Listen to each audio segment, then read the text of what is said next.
Toldot significa essa é a prole. Ele Toldot Yitzhak. Essa é a descendência de Yitzhak. Avraham gerou Yitzhak. Explicam os comentários que a descendência de Yitzhak está se referindo aos 2 filhos que ele teve com Rivka, que são, respectivamente, Esav e Yaakov.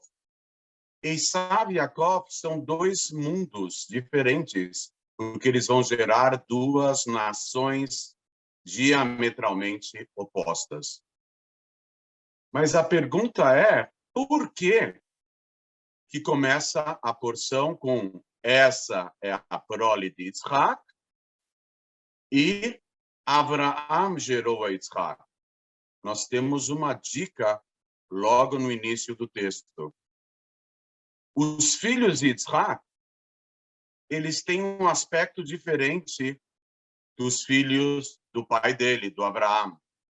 Avraham teve um filho com a Sará, e esse filho é o Yitzhak, que herdou a santidade do pai na devoção a Deus e no pacto com o Todo-Poderoso. E Ismael, entre outros filhos, era o filho de uma outra mulher, da serva de Hagar, também Keturá, mas que tinha uma outra proposta com outro ideal de vida. Aqui nós vemos um aspecto bem diferente. Tanto Esav como Yaakov, eles são filhos do mesmo pai e da mesma mãe. Eles cresceram no mesmo lar e, no entanto, são 2 mundos totalmente diferentes. Há uma lição profunda na narrativa do texto. Nós sabemos que a Torá é a sabedoria infinita de Deus. Não é simplesmente o relato de uma historinha. Não é só isso. Há uma profundidade maior, porque se trata da sabedoria infinita de Deus. Então, Yitzhak simboliza cada judeu, cada Ben Noach, cada monoteísta, aquele que quer servir a um único Deus. Existem muitas escolhas na vida. A escolha mais fácil é entre Yitzhak e Ismael, entre os 2 irmãos, mas de mães diferentes, porque, é claro, é patente que se trata de 2 assuntos totalmente diferentes, 2 visões totalmente diferentes, e que elas não chegam a ser sutilmente parecidas, porque elas, na sua origem, já têm o lado materno diverso, com parte da formação já diferente, que é o Yitzhak e os outros filhos de Abraão, que deram origem a outros povos. Mas aqui nós temos Esav e Yaakov como filhos do mesmo lar, do mesmo pai e da mesma mãe. Eles representam a escolha mais sutil entre o bem e o mal, entre servirmos a Deus e Deus nos livre o contrário. Mas essa escolha, ela é entre assuntos e aspectos similares, muito parecidos. Pode haver uma dupla polarização no mesmo lar, nos mesmos valores, na mesma família, no mesmo ambiente, no mesmo grupo social. E o desafio é maior, porque a escolha tem que ser mais bem cuidada, mais observada, para optarmos pelo bem, pela conexão maior com Deus. E qual é a receita? Como nós vamos descobrir se estamos agindo corretamente entre 2 atitudes, 2 apresentações, 2 comportamentos diversos no mesmo ambiente, na mesma família, na mesma aparente proposta? Então vem a receita da nossa porção da Torá. Avraham הוליד את יצחק. Abraão gerou a Yitzhak. Essa é a prole de Yitzhak, e Abraão gerou a Yitzhak. Da mesma forma que Abraão gerou a Yitzhak e convergiu sua santidade para esse filho e descartou o mesmo pacto com Deus em relação às suas outras descendências, nós devemos ter o cuidado, mesmo se tratando de uma escolha sutil, que não é tão facilmente perceptível. E como que descobrimos qual é a escolha correta? Porque Abraão se sacrificou por esse filho Yitzhak. Abraão, junto com a Sará, que não tiveram filhos durante muito tempo, quando nasceu Yitzhak, tanto Abraão como Sará se sacrificaram totalmente para a educação desse filho. Se nós queremos saber qual é a opção a ser tomada em termos de atitude, de comportamento na nossa vida, devemos analisar bem os dois caminhos. Qual é aquele caminho que exige um sacrifício maior? Qual é aquele caminho que exige uma dedicação mais cuidada? Qual é aquele caminho que nos força a nos mobilizarmos mais para alcançá-lo? Porque ele é mais trabalhoso, é mais difícil de acessar. Esse é o caminho que, apesar de ser mais difícil, é o decisivo, é o mais importante. Há uma máxima dos nossos sábios, máxima de filosofia proveniente da Torá, que tudo que é difícil, em geral, é mais importante. Porque se não fosse tão difícil alcançarmos essa trilha, então não seria tão importante, tão decisivo. Qual a explicação? Que as forças antagônicas à santidade sabem o que realmente é importante para nós. Então, na hora de nós trilharmos o caminho mais significativo, para essas forças manterem e salvaguardarem o equilíbrio de forças, o livre-arbítrio, a paridade na escolha entre o bem e o mal, já que esse caminho é mais decisivo, então as forças antagônicas à santidade colocam 1 milhão de pedrinhas no caminho para dificultar, exatamente para que esse caminho não seja tão facilmente alcançado. A coisa é sutil. Muitas vezes, nós temos que decidir entre uma atitude e outra, e temos argumentos e contra-argumentos que defendem ou se desfazem tanto de uma atitude como de outra atitude. Como escolhermos?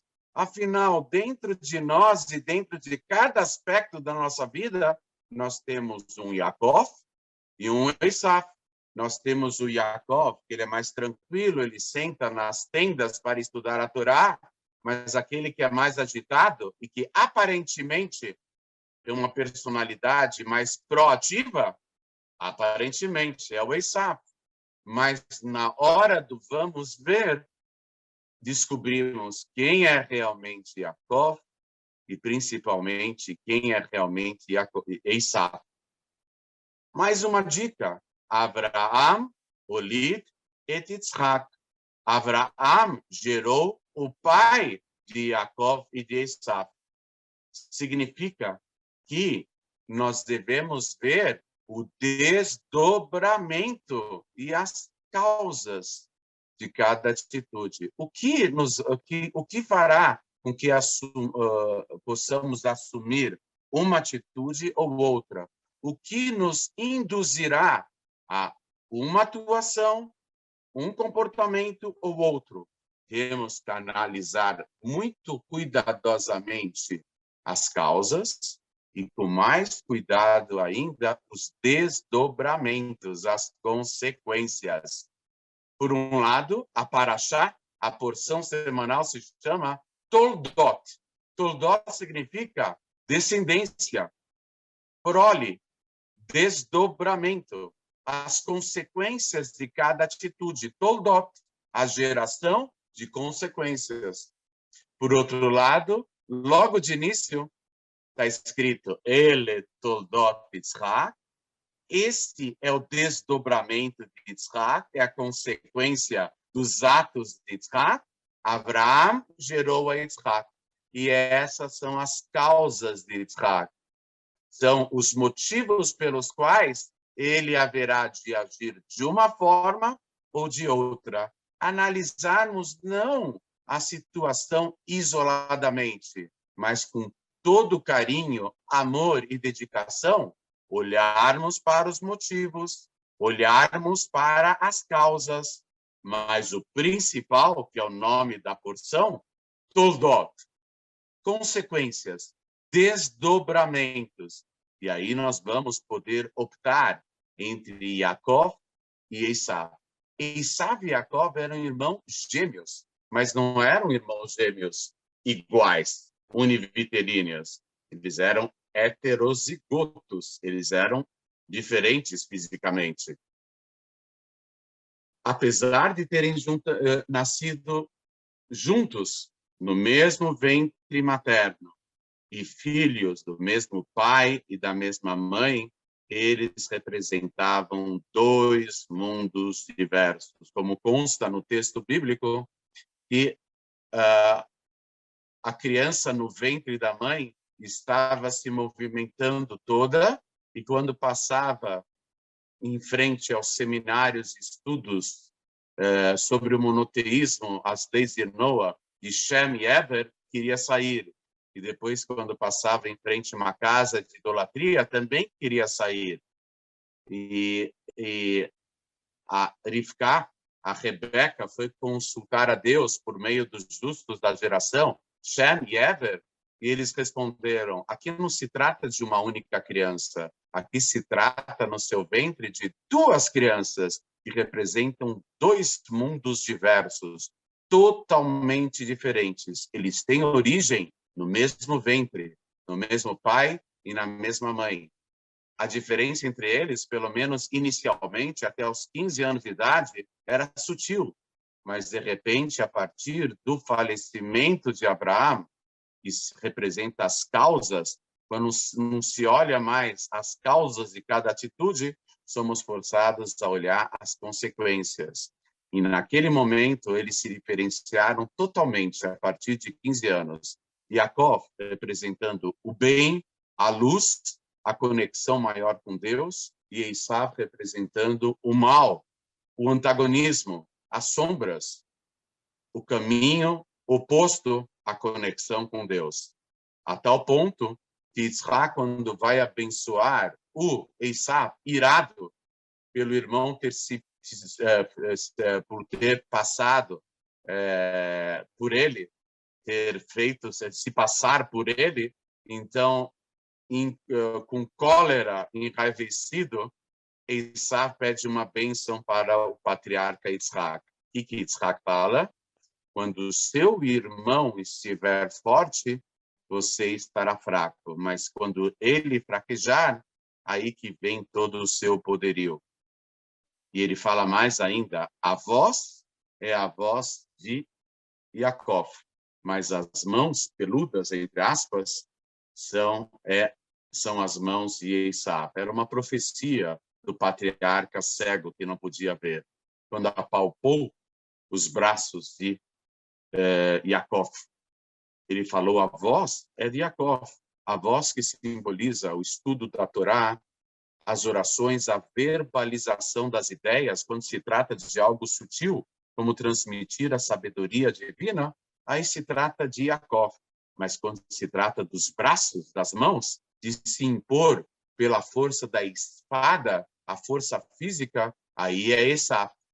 Ou seja, aqui uma profecia do povo de Israel, no seu auge, no seu poderio transmitindo a mensagem maior de Deus para todas as nações, e quando ele fraquejar, com seu templo destruído, aí se levanta a máquina mortífera descendente de Isaac, que é o Império Romano, o império que mais banhos de sangue propiciou na antiguidade, ceifando a vida de um sem número de pessoas pela imposição física da espada. Tudo isso nós conseguimos discernir olhando as causas e principalmente as consequências. Antes de agirmos, vamos parar para pensar. O que vai ocasionar essa atitude? As duas são parecidas, mas talvez os desdobramentos delas não sejam tão similares assim.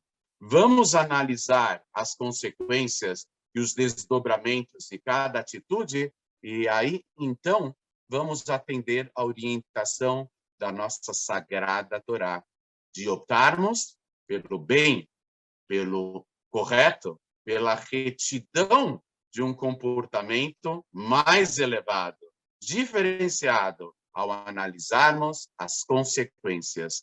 E aí, então, vamos começar a acertar cada vez mais até o momento de desencadearmos, a qualquer momento, na palavra do líder máximo da nossa geração, Rebbe de Lubavitch, e nessa geração nós vamos presenciar com a nossa missão cumprida de revelarmos Deus neste mundo, o desencadear de uma nova era, o limiar de uma nova era que já desponta no horizonte com a revelação do tão esperado Mashiach a qualquer momento e a qualquer momento mesmo, se Deus quiser.